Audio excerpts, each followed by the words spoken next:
always thought those guys are so cute. I just had to be mean to them. Like once when my sister got her tonsils taken out, and she had big puffy cheeks. Mm-hmm. I remember my aunt came to visit, and she goes, "Oh, you look so cute. I just want to be mean to you." And I never really understood it until we had these little baby angels in the game. I just want to just terrorize them so you can get out your scythe and scare them and do all these horrible things. It's the Mr. Bill sick. And it's the Mr. Hands in all of us. Angelitos is actually the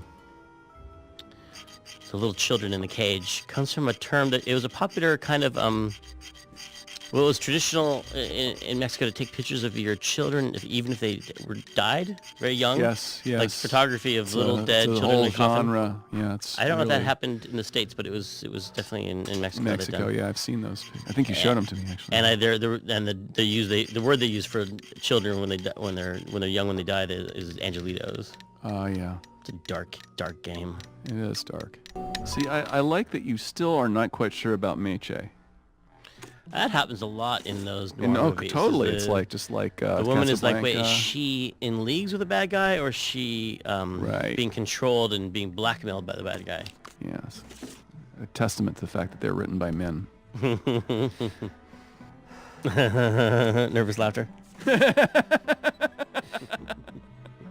I can't hear what he's listening. What is Domino listening to on his headphones in your mind? Oh, it's not just what is there. We actually have him listening. He's listening to his own theme, and it's done as a headphone. We didn't mixed it so it would sound like headphones. It's very quiet, but he's listening to his own music. I love the pulling the stocking down of the leg bone being sexy. That's our one awesome. cover image. Yeah. It was on a magazine, PC Games magazine. Oh yeah, I remember that. Yeah. But what is that from? This is definitely a reference to Popeye. And also, Go Ahead and Scratch, right? Let's Go Ahead and Scratch. And when Humphrey Bogart in Maltese Falcon, Big Sleep, Humphrey Bogart is meeting. Lauren Bacall comes into his office, and she sits on his desk, and she crosses her legs, and she's scratching her knee, and the camera is showing you this from a interesting angle, right? And then she sees that he's looking at her scratching her knee, and she covers her knee with her dress. He says, "Go ahead and scratch," right? Scratch. I was thinking more of Popeye. Olive oil falls into cement, and she steps out of cement, and everyone's whistling at her because she has shapely legs. And the cement falls away, and she has olive oil legs. Oh, I forgot that. That's what I always think of when I think of the scene. There it is. Reciprocating chisel. This scene is kind of actually right out of the Fountainhead. This really, I think it's Gary Cooper or someone like that. He's doing this super manly, like drilling into this wall, and the love interest of it comes over and like is watching him getting all aroused in a kind of a 1930s kind of way, and she's so mad. She's not riding her horse, and she slaps her riding car up onto her leg to show her frustration. It's this hilarious scene, but for some reason I really like this jackhammer that he's just going into this wall with. And so it's here, and it's very similar erotic content here between Manny and Chipito. Yeah, it's like I can see the brotherly love. I remember being really, see how their hands kind of clip through their sleeves? I remember being really annoyed by that as an animator, having to settle to do it because you couldn't get the poses or the lines you needed without making things kind of collide. It's something we just had to kind of live with. And something we still live with today. So that chain that's holding the ship, at one point we had to add joints to that because I think at one point it's animated, and it kept crashing, and we couldn't figure out why, and we eventually figured out that you couldn't have more than 99 joints in a rig in Softimage at that point, and it had like 100 joints or something. No, but again, it's this funny thing when people, maybe see this stuff and they think of movies now that maybe look better, but we were having to deal with a lot of limitations. I'm actually really, really excited to see the remastered version because, you look at elements of this game that was made over 15 years ago, and visually it still kind of holds up to games that you can see today. So curious about what it's going to look like after the Double Fine gets finished with it. I think it'll be pretty special. This is where people nowadays would be like, Tim, the ideas you have here about this conveyor belt where you can switch directions and rip a chain with a scoop, it's really complicated, and we could eliminate a lot of work if we just cut this one puzzle. But this is like, no, we went all the way and we fully implemented exactly what I hoped would happen. The conveyor belt would reverse direction, chain would go up and down, Manny would climb down and against the force of water, bunch up the chain. This is all so complicated. Oh, and you create a little loop. I was like, this all makes sense in my mind, so the player will be able to figure this out. Like the way that you looped it over that boat. I don't even know if that would work. That's like when you whip a hose to like get it uncaught when you're watering the plants in the backyard, and it gets, your hose gets caught. Right, yeah, do a little whiplash effect, yeah. So one of the things that was another technical problem that was really interesting was the save load, because I wanted to cut a bunch of corners on save load to just make it a little easier to implement. And we had talked about things like you could only save and load, or when you load, it would load at the beginning of a room and back up content a little bit, or just do it where it was a little bit more convenient. And Tim really wanted a really high fidelity save load. And I remember trying to talk him out of it, and he threw the gauntlet down, and he was like, if Manny's in the middle of a line and there's a puff of smoke hanging in the air, and I hit save, when he restores, he should pick up from the middle of that line where he was at, and that puff of smoke should be in the air. And I was like, all right, man, if that's what you want, that's what you're going to get. And it was a big pain. It took a lot of work to get it there. But that's the way the game shipped, and that's kind of, with controls and things like that. Tim was pretty uncompromising and had a vision of what he wanted this thing to be. And as much as we were able, we gave him what he wanted.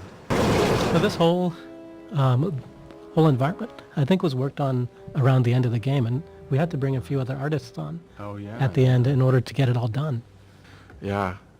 No, and then I kind of remember that towards the end, because it was just like a skeleton crew, because I think just the budget had gotten so big that I just remember Pete and a few other people working on it for a couple months or something. Yeah.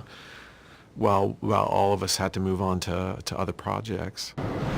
All that water is running in the Rebel Salt engine. The game is running in the Jedi Knight engine, and the Oh, that's right. all the stream videos from the Rebel Assault engine. That is right. So we're compositing the Rebel Assault technology on top of Jedi Knight technology, and then all the Lua scripting for the gameplay. Is that what comprised the Grime engine, which we never actually called the Grime engine at the time, but Brett wanted to call it the Grime engine. Oh, that's Grim. funny. And in later, he's been able to do enough interviews where he's called it the Grime engine that people just call it the Grime engine. Now that's fine. It should have a name. Everything should. Those look like my sister's curling irons. I was just going to say, those things always scared me. They are truly terrifying. The those curling iron grinder. things? No, the grinders. The grinders. The curling irons, to a lesser degree. Those are based on my sister's curling iron. No, you don't call them curling irons. Curlers. Based on my sister's curlers. Right. And my terrible fear of curlers. They're fearsome things. The animation team was very green, and we're lucky to work under people like Pete and some other senior folks on the team, like Eric Ingerson and Mark Hamer. We came out of school learning traditionally 2D animation, and probably had about a month or two of work on Monkey Island 3, I think, which was still semi-traditional. And then this was our first kind of interaction with 3D and computers, and we struggled and watched Eric do the most complex things you could imagine. It was all very new. And I think we had a couple of consulting sessions. This was back when we were still kind of connected to ILM, and so we had Kyle Balda, was a LucasArts alum and at the time worked at ILM. He came over and gave us some 3D pointers at a couple of points. We had some special private sessions. I can't even imagine what was going through his head at this point, because just the size of this game, being able to absorb it all before it's realized. And he always had a really good idea of where we were and what was going on. And we were talking earlier about how there really wasn't a schedule that I remember, an art schedule for this game. It almost seemed like we just all sort of chose tasks, and then we had Leslie sort of following up to make sure we were doing them in about as much time as they should take, or not getting bogged down or stuck. There was a the elevator in my dorm that you could push open while it was moving. You push the gate open and freeze it in between floors and hang out in the elevator for no reason. But there was a little strip of metal up in the corner that the door would plug into when it was closed to know that it was closed. And we tried to get the elevator moving with the door open by sticking our fingers in this thing trying to trigger the little switch. I totally got electrocuted because it was like a live actual electrical current in there instead of ouch. So that's where that comes from. that little door closing thing, yeah. From ill-advised college Ill-advised, activities? drunken college dorm elevator near-death pranks.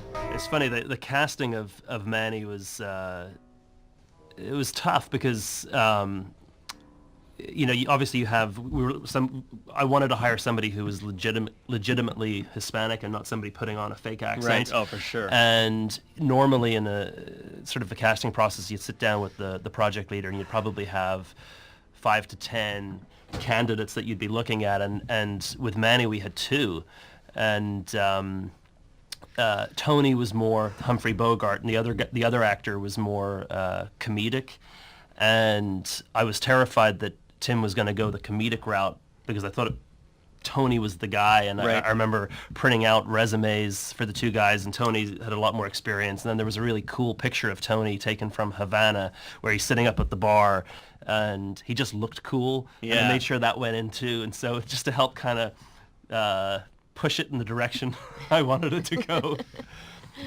That's great. It's the perfect voice. Yeah, he's great.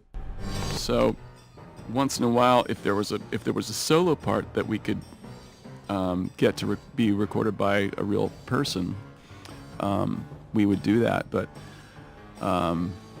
I don't know if you remember, we were kind of under a lot of schedule pressure with that. Do you remember some? And people were like, one late night or two. There was a late night or two. And then there was like, you're spending $13,000 on live musicians? Are you crazy? So we were lucky we could do what we could do at all, but and look, where are those yeah. guys today? I don't even remember their names. And here we are. Here we are talking about Grimm. Exactly. Those guys are all dead. I'm sorry. I mean, I hope they're dead. I hope they're happy spending time with their families and no longer working on games. Which I think actually is true. It's hard to make them kiss because they have those. They don't have lips. Yeah. They should have added like a knocking Oh, sound. that would have been funny. Awesome. Bones kissing. Yeah. Making out. Imagine what that sounds like with a bony face.